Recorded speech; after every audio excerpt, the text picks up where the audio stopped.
Long ago, in the age of Greek mythology, powerful wind gods known as the Anemoi held great sway over the world. Each was responsible for the blowing winds that came from a specific direction, and they were associated with certain seasons and weather conditions. The Anemoi were believed to be the children of Eos, the goddess of dawn, and her husband, Astrius. Boreas was the north wind, and he brought the chill winds of winter. He was often depicted as an elderly, bearded man with frosty breath and icicles hanging from his hair. Zephyrus was the west wind, blowing in the warm breezes of spring. He was typically portrayed as a handsome young man with a gentle disposition. Eurus brought the mild winds of autumn from the east, but he had a reputation for being ill-tempered and unlucky. As for Notus, he was the south wind, bringing the scorching heat of summer and depicted as a mature, bald-headed man. The Anemoi were much more than just powerful winds, they were gods capable of manipulating the weather, creating storms, and controlling the seas. Sailors prayed to the wind gods for favorable winds on their voyages and offered sacrifices to appease them. Farmers prayed to them as well, hoping to get the right winds to help their crops grow. As time went on, the Anemoi became more distant from mortals, but their legends lived on. Even today, we still talk about the four winds and the importance of favorable winds for transportation and agriculture. And some stories of how the winds were personified live on till this day. Once upon a time in ancient Greece, there were minor gods known as the Anemoi.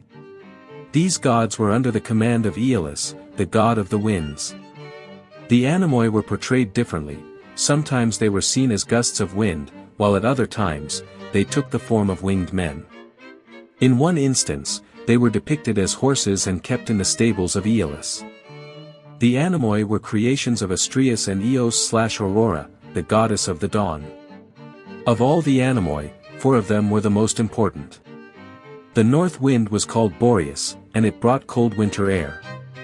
Zephyrus, the west wind, brought light spring and early summer breezes. Notus, the south wind, brought the storms in late summer and fall. The southeast wind, also known as Eurus, was not mentioned in Hesiod's Theogony or the Orphic hymns when discussing the 3 other Greek seasons.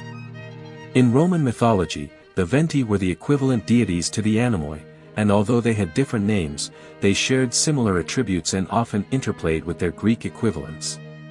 Ptolemy's world map listed 12 winds, including Septentrio, Aquilo, Volturnus, Subsilanus, Eurus, Euroaster, Austernotus, Euronotus, Africus, Zephyrus, Eurus, and Circeus.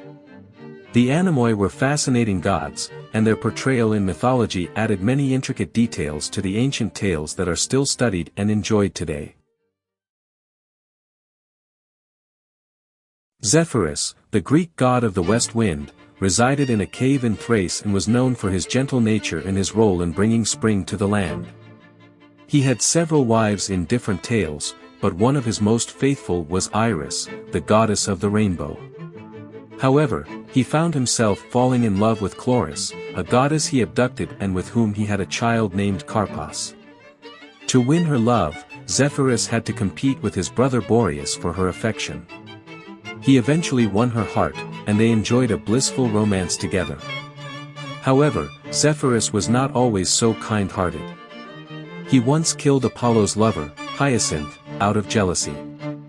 While some accounts suggest that it was an accident, others claim that Zephyrus deliberately blew the discus off course, causing the death of Apollo's lover. Despite his darker moments, Zephyrus remained a beloved figure in Greek mythology. In the romantic tale of Eros and Psyche, he played a significant role in helping Eros transport Psyche to his abode. And in another tale, Zephyrus had an affair with Podarge, a harpy, which resulted in the birth of Balius and Xanthus, the famous horses of Achilles. All in all, Zephyrus was a complex figure, full of contradictions. His gentle nature and his role in bringing spring to the land earned him a place in the hearts of the ancient Greeks, while his jealous outbursts and his darker deeds served as a reminder that even the gods have their flaws. Once upon a time, there was a Greek deity named Notus.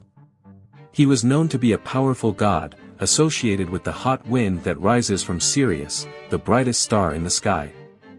As the bringer of the storms during late summer and early autumn, he was greatly respected and feared by many. He was believed to have the power to destroy crops, and so the farmers often prayed to him for mercy. In Roman mythology, Notus was equivalent to Auster, the embodiment of the Sirocco wind. This southerly wind was infamous for bringing cloudy weather, powerful winds, and rain to southern Europe. Virgil described its impact in Aeneid Book 2, lines 304 to 307, drawing vivid pictures of destruction caused by the wind. Interestingly, the name Australia has its origin in the name Auster. This is further evidence of the enduring legacy of these ancient mythological figures. As a result, these gods lived on, with their names being passed down through centuries and across oceans, still remembered and revered even in modern times. Do you want to explore more Greek mythology stories? Who do you want to see featured next? Subscribe and leave a comment below to let me know. I'll see you in the next video.